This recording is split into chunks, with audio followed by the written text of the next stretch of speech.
Powered by the Montana Television Network. This is the 10 o'clock news on Q2, Montana's news leader. Good evening, everyone. Thanks for joining us this Monday. I'm Jeanelle Slade. And I'm Russ Riesinger. The 2020 city budget is still on the top of the Billings City Council's minds. Tonight, council members met to discuss the drafting of a public safety mill levy that would help Billings shrink a $4 million gap in the general and public safety funds. Council members starting tonight with the first step. Will that levy go on the ballot in 2019 or 2020? Q2's Mitch Laggy has been following the council's discussion and debate and is standing by in the newsroom with the very latest. Mitch. That's right, Russ and Jeanelle. It seems like a public safety mill levy will be brought to voters soon. The only question is when. If the council were to get the levy on the November 2019 ballot, they'll have to move fast. In order for this levy to work, the council will have to amend the city charter, raising the cap on the number of mills generated from taxpayers. In order to change the city charter, the council will need to conduct a public hearing and approve the first reading of the ordinance on July 22nd. The advantage of bringing the levy to voters in November is that it will be a less crowded ballot for voters to look at, and it will minimize the amount the city will have to dip into the reserves to cover. Some council members want to get the levy on the ballot later, in 2020 on the primary or general election ballots. This would give more time to educate the community about the need for the levy. And the disadvantage of waiting, it will be a much more crowded ballot, as next year is a presidential election. Council members made no decision tonight, but the council said it wants to meet with U.S. Attorney and members of the High-Intensity Drug Trafficking Task Force to better understand the issues Billings law enforcement is facing. Russ and Jeanelle? All right, thanks so much, Mitch. A Billings woman remains hospitalized tonight after nearly being electrocuted in Pioneer Park over the weekend. The woman was severely shocked after grabbing the live power line that was on the ground for a reason still not known. Now, this all happened Saturday afternoon. Fortunately, a man in the park came to her aid and used a plastic pen to pry the woman's fingers from the wire. He and another man began performing CPR on the victim. A representative with Northwestern Energy says the wire was removed and that the incident is a somber reminder to always report a live wire and never ever touch it. Northwestern Energy is conducting an extensive investigation to find out how the wire ended up on the ground in the first place. Well, more details tonight surrounding a shooting involving 3 Billings teenagers in Pioneer Park early Sunday morning. Police telling us today they do not believe this was a random incident. Lieutenant Brandon Woolley tells Q2 a 14-year-old boy, a 17-year-old boy, and an 18-year-old woman were all injured in that shooting. One remains in the hospital tonight. Police were called to shots fired in Pioneer Park about 3:45 a.m. Sunday. Woolley says all 3 of the victims arrived at the hospital in private vehicles, and all 3 are not cooperating with investigators. The Montana Department of Military Affairs working to bring the 2nd Army National Guard campus in Montana to Billings. Q2's Jenny Fick has that story. The Montana Department of Military Affairs went public with their plans to add a National Guard aviation base in Billings. So the project we're working on is to develop a limited Army aviation support facility here in Billings. The facility would provide support to eastern Montana. There's one support facility in Montana right now, and it's in Helena. They aim to build a permanent facility adjacent to the airport, but in the meantime, they plan to lease facility from the Billings Flying Service. 6 aircraft would be stationed here in Billings and provides capabilities on the civil side. For example, medevac aircraft and search and rescue. You could refer to it as an Army National Guard or a campus basically, but it would be the limited ASF and then future another readiness center, a larger one, and probably a maintenance facility for ground stuff too. So it'd be a big impact.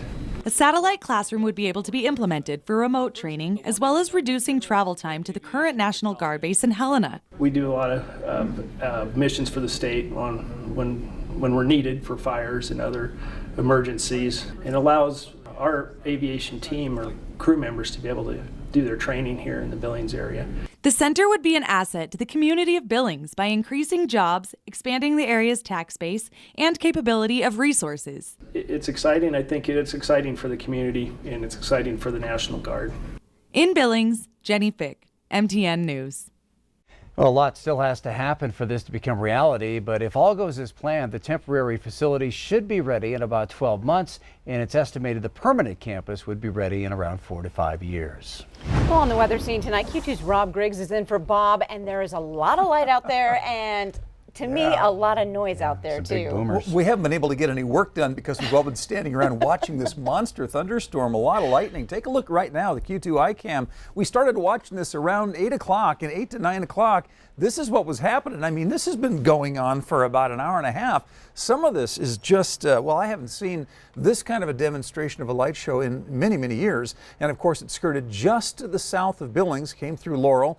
You can see right now on the Doppler satellite radar, it's just skirted to the south of Billings. We're picking up some rain, but most of that right there, just a lot of lightning. And there could be some hail mixed in with that, but we're not getting any direct storm reports, although I'm sure there's a little bit. So this is what's happening this evening. Interestingly, though, it's starting to die off just a little bit. Tomorrow could be another matter altogether. There is the potential once again for some severe thunderstorms on Tuesday. So we'll be talking about that and also get you into the 4th of July forecast in just a little bit. Russ, Jeanelle? All right, thanks, Rob. A Northern Cheyenne tribal member admitted today in federal court that he strangled a woman at their home last year. 35-year-old Randy Lee Littlebird pleaded guilty to charges of second-degree murder, strangulation, and domestic abuse by habitual offender. Court documents show Littlebird told investigators he had tied a rope around the woman's ankles to prevent her from leaving when he walked out of the room. Now, when he returned, he said he grabbed the rope, which was now around her neck, and strangled her. Littlebird faces a maximum of life in prison. His sentencing is scheduled for November 6th.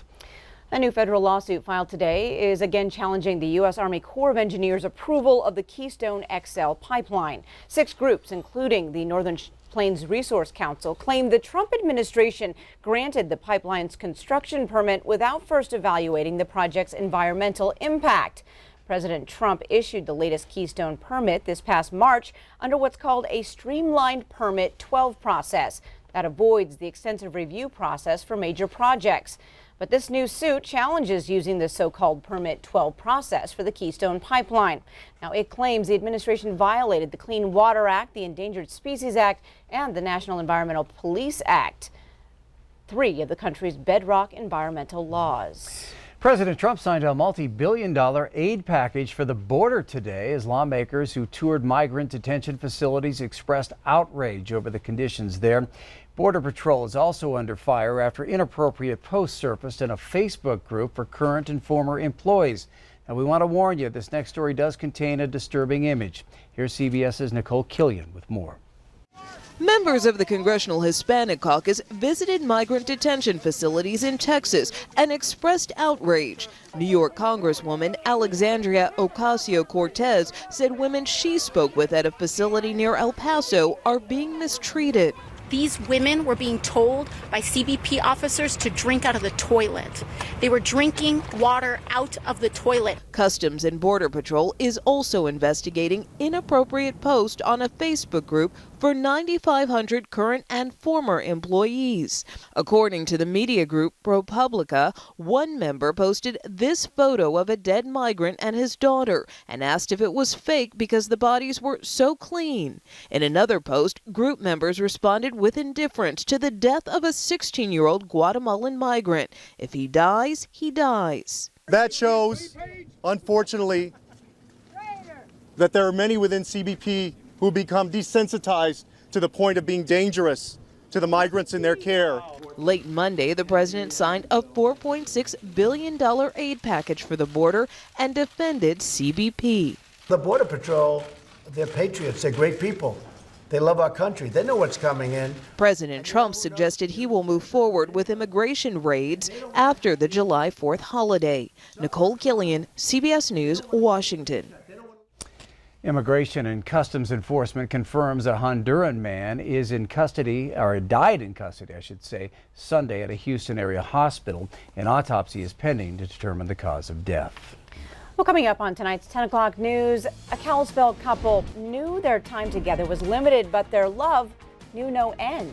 We'll have their story. Plus later, it's not just what's in the can, but on it that can make all the difference for smaller breweries. And in sports, we're in Wyoming for opening night of the Cody Stampede.